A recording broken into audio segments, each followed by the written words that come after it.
you have flashbacks to your New York days out there today? I think it keeps making it harder, to be honest. I think we've done more laps this time around, but it hasn't changed. It still hurts. Saw you chatting with him afterwards. Was he saying, "Hey, did you miss this? Why'd you come back?" He just said, "I can't believe you're still doing laps." I'm like, I mean, either, but no. I mean, it's a good skate. I mean, it's more of a mental challenge and physical too. It's everything, and everyone's got to do it together, and everyone gets through it, and then we get to get started. Mark, is there any relation to Jake Voracek? You got the Jake Voracek beard? No, I don't know. My wife likes it, so I don't take it. I don't touch it. So no, I've had it for a bunch of years. My kids, if I go too short, my kids don't recognize me and they don't like it, so I'm stuck with it for now.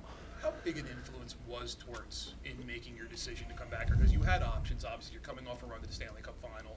How much of was it to play for him, and how much did he reach out to you to sort of help motivate you to come here?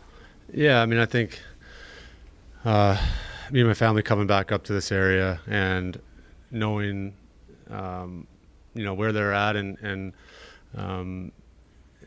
just looking at it in a way where I can help and be a part of something where you're growing it. And, I mean, the familiarity with Torts and knowing what's expected of me coming in, and it just checked a lot of boxes for me. And, I'm excited to compete again and to come to an organization that has a ton of history and a lot of passion, and getting back into that type of environment again is exciting for me.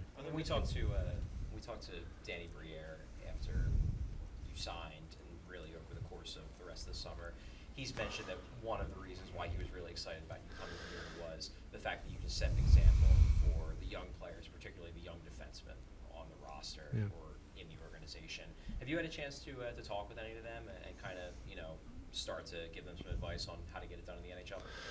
Yeah, a little bit. I mean, I think more the first couple of weeks here, just getting to know them. I think once camp, you get into camp and games and real games, and throughout the course of a season is when, those type of things just come about, whether they're questions or leading by example or certain things that go on throughout the year. So, I mean, right now I'm just trying to get to know the guys better. Once you build a relationship with everyone, I knew a couple of guys, but not many, and trying to just get as comfortable as possible with them as quick as possible. So when it is time to get going, you're comfortable speaking your mind and having good conversations and working hard together. Are there misconceptions about John, maybe as a coach or a person, that you think exist? And if so, what are some things you can kind of tell some of the younger guys? I mean, I don't know. I haven't had him for 10 years, so I mean, no. I mean, listen, it's he holds everyone accountable, and I've played for a lot of coaches who do the same. He has a different way of going about it sometimes, but the message is the same. The message is you need to compete, you need to work, and you need to play as a team for the team, and you do those things consistently, and you're just going to have more success individually and as a team. So, I don't think I'll put too much into that. You mentioned getting to know some of the young guys. I'm wondering if you had any conversation with Cam York and what you've gotten to know about him, what you've known from, what you've seen from playing against him. I haven't seen him much against. We didn't play in the last couple of years very much, being in Florida and Detroit. But he's got a lot of skill. He's quick, just from what I've seen, and his head's always up. He's looking to make plays. So, I think I'm excited just to get out and compete with him in practice and help with any questions that he has. And, offensively, obviously, I'm just going to stay out of his way because that's not my thing. But, it's more just building confidence, and he's got a bright future in front of him for sure. You built a strong partnership last year with Brandon Montour, who's another one of those, offensively oriented guys. Obviously, we don't know what the pairings are ultimately going to be. I'm sure they'll shake out differently as the year goes on. Yeah. But looking at someone like Cam, could you potentially envision you setting up a partnership with him, kind of similar to the one you have with Montour? Yeah, I mean, I think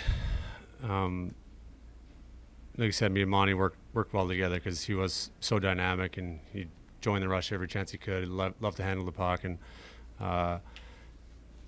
and my role with playing with guys like that is be as predictable as possible, talk as much as possible, and just make it easy on them to go and do their thing. So, like I said, I don't know what the pairs are going to be. I'm not going to speculate on how that's going to shake out. I think communication and is a massive thing that I think is underutilized, especially when you're young, is being afraid to call for a puck or make a play like that. And I think that's something you can develop, and something that I still work on constantly, and try to get everyone to be as talkative as possible, because it makes such a huge difference.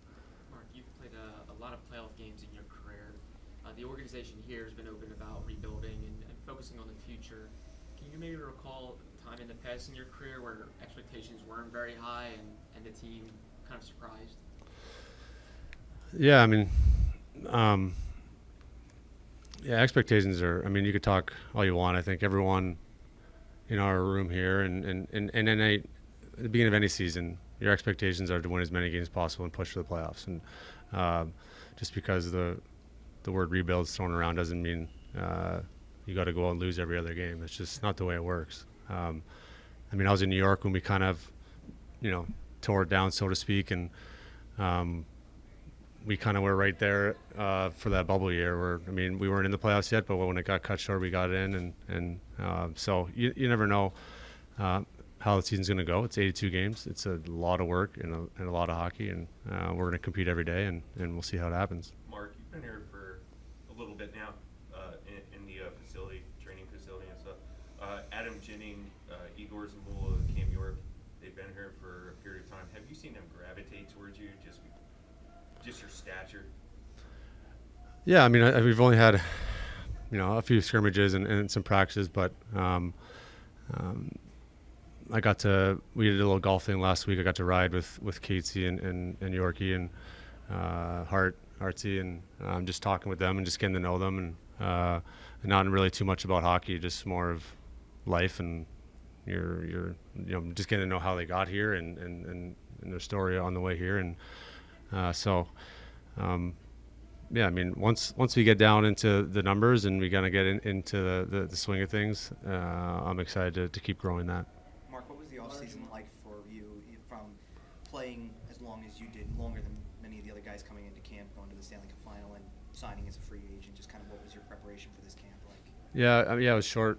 I mean, for good reason. And honestly, the older you get, the less time off you have is usually better. I took 2.5, 3 weeks off and kind of started to get moving again, and it just felt better as going into this camp, just not having that much time off. So I feel good physically, mentally, refreshed and ready to go again. So, but yeah, I mean, I'll take that every summer. I mean, it was so much fun last year, and just wanting to let these guys know that that's the best part of playing this game and doing stuff like that. So it's something to work for every day, and I'm excited to get that started.